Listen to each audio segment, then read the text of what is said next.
Torah portion Yitro, Parashat 17. Now Yitro, the priest of Midian, Moshe's father-in-law, heard about all that God had done for Moshe and for Israel, his people, how Adonai brought Israel out of Egypt, after Moshe had sent away his wife Zipporah and her 2 sons. Yitro, Moshe's father-in-law, had taken them back. The name of the one son was Gershom, a foreigner there. For Moshe had said, I have been a foreigner in a foreign land. The name of the other was Eliezer, my God helps, because the God of my father helped me by rescuing me from Pharaoh's sword. Yitro, Moshe's father-in-law, brought Moshe's sons and wife to him in the desert where he was encamped at the mountain of God.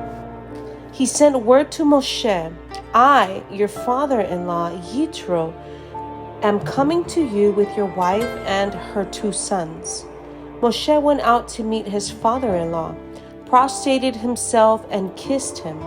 Then, after inquiring of each other's welfare, they entered the tent. Moshe told his father-in-law all that Adonai had done to Pharaoh and the Egyptians for Israel's sake, all the hardships they had suffered while traveling, and how Adonai had rescued them. Yitro rejoiced over all the good that Adonai had done for Israel by rescuing them from the Egyptians. Yitro said, Blessed be Adonai, who has rescued you from the Egyptians and from the Pharaoh, who has rescued the people from the harsh hand of the Egyptians. Now I know that Adonai is greater than all other gods, because he rescued those who were treated so arrogantly. Yitro, Moshe's father-in-law, brought a burnt offering and sacrifices to God, and Aaron came with all the leaders of Israel to share the meal before God with Moshe's father-in-law. The following day, Moshe sat to settle disputes for the people, while the people stood around Moshe from morning till evening. When Moshe's father-in-law saw all that he was doing to the people, he said, What is this that you are doing to the people? Why do you sit there alone, with all the people standing around you from morning till evening? Moshe answered his father-in-law, It's because the people come to me seeking God's guidance. Whenever they have a dispute, it comes to me. I judge between one person and another, and I explain to them God's laws and teachings. Moshe's father-in-law said to him, What you are doing isn't good.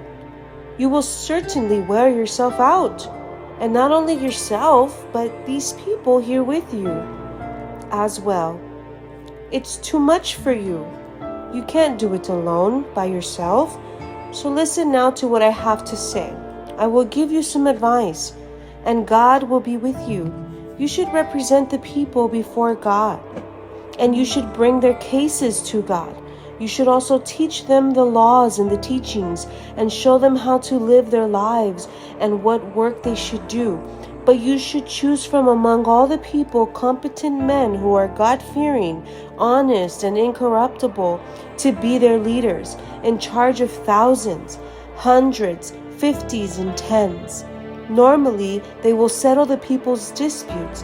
They should bring you the difficult cases, but ordinary matters they should decide themselves. In this way, they will make it easier for you and share the load with you. If you do this, and God is directing you to do it, you will be able to endure. And all these people too will arrive at their destination peacefully. Moshe paid attention to his father-in-law's counsel and did everything he said.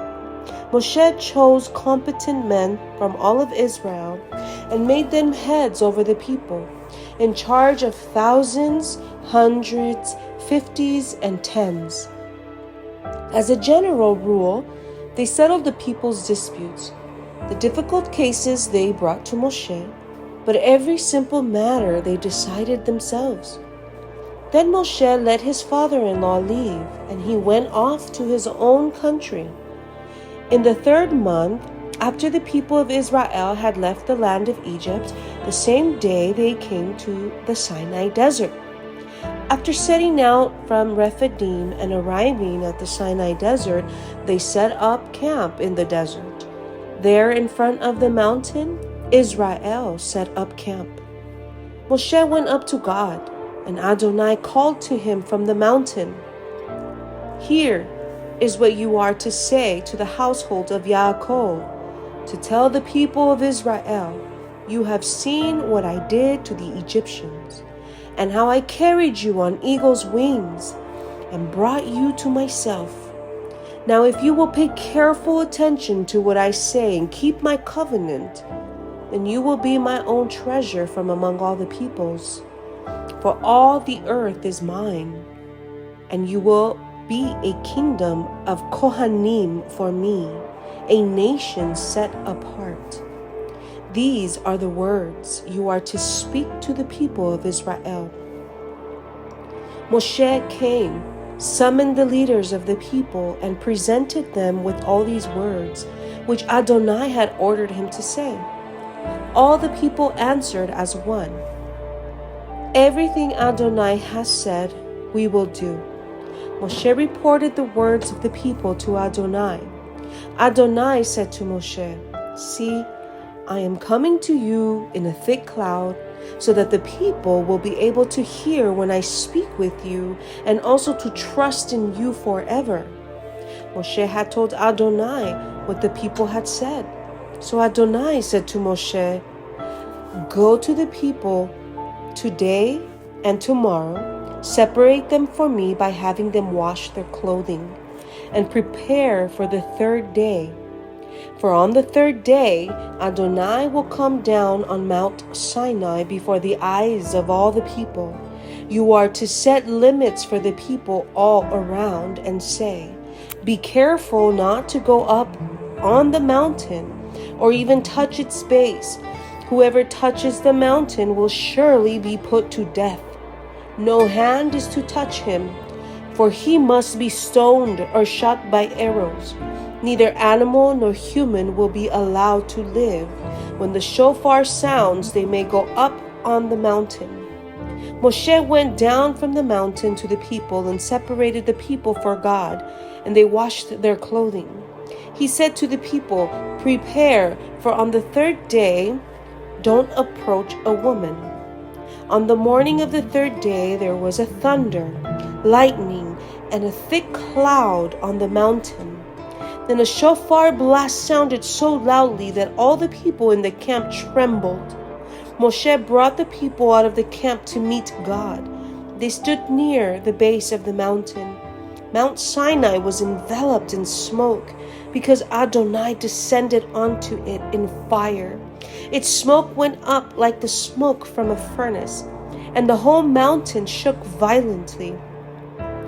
As the sound of the shofar grew louder and louder, Moshe spoke, and God answered him with a voice. Adonai came down onto Mount Sinai, to the top of the mountain. Then Adonai called Moshe to the top of the mountain, and Moshe went up. Adonai said to Moshe, "Go down and warn the people not to force their way through the Adonai to see him. If they do, many of them will perish. Even the Kohanim, who are allowed to approach Adonai, must keep themselves holy. Otherwise, Adonai may break out against them."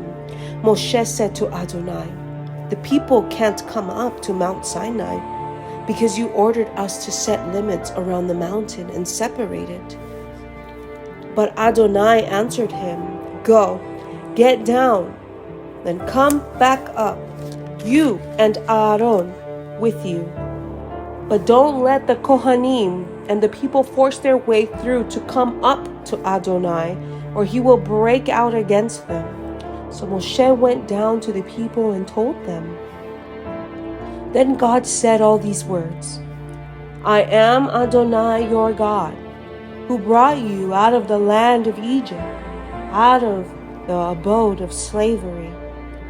You are to have no other gods before me.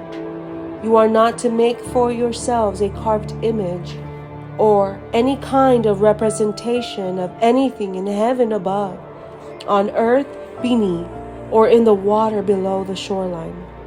You are not to bow down to them or serve them, for I, Adonai your God, am a jealous God, punishing the children for the sins of the parents to the third and fourth generation of those who hate me, but displaying grace to the 1,000th generation of those who love me and obey my mitzvot. You are not to use lightly the name of Adonai your God, because Adonai will not leave unpunished someone who uses his name lightly. Remember the day, Shabbat, to set it apart for God. You have 6 days to labor and do all your work, but the 7th day is a Shabbat for Adonai, your God. On it, you are not to do any kind of work, not you, your son, or your daughter, not your male or female slave, not your livestock, and not the foreigner staying with you inside the gates to your property. For in 6 days Adonai made heaven and earth, the sea and everything in it. But on the 7th day he rested. This is why Adonai blessed the day, Shabbat, and separated it for himself. Honor your father and mother, so that you may live long in the land which Adonai your God is giving you. Do not murder. Do not commit adultery. Do not steal. Do not give false witness against your neighbor. Do not covet your neighbor's house. Do not covet your neighbor's wife, his male or female slave, his ox, his donkey, or anything that belongs to your neighbor. All the people experienced the thunder, the lightning, the sound of the shofar, and the mountain smoking. When the people saw it, they trembled. Standing at a distance, they said to Moshe, "You speak with us, and we will listen. But don't let God speak with us, or we will die." Moshe answered the people, "Don't be afraid, because God has come only to test you and make you fear him, so that you won't commit sins." So the people stood at a distance, but Moshe approached the thick darkness where God was. Adonai said to Moshe, "Here is what you are to say to the people of Israel. You yourselves have seen that I spoke with you from heaven. You are not to make me gods of silver, nor are you to make gods of gold for yourselves. For me, you need make only an altar of earth. On it you will sacrifice your burnt offerings, peace offerings, sheep, goats, and cattle. In every place where I cause my name to be mentioned, I will come to you and bless you. If you do make an altar of stone, you are not to build it of cut stones, for if you use a tool on it, you profane it. Likewise, you are not to use steps to go up to my altar, so that you won't be indecently uncovered."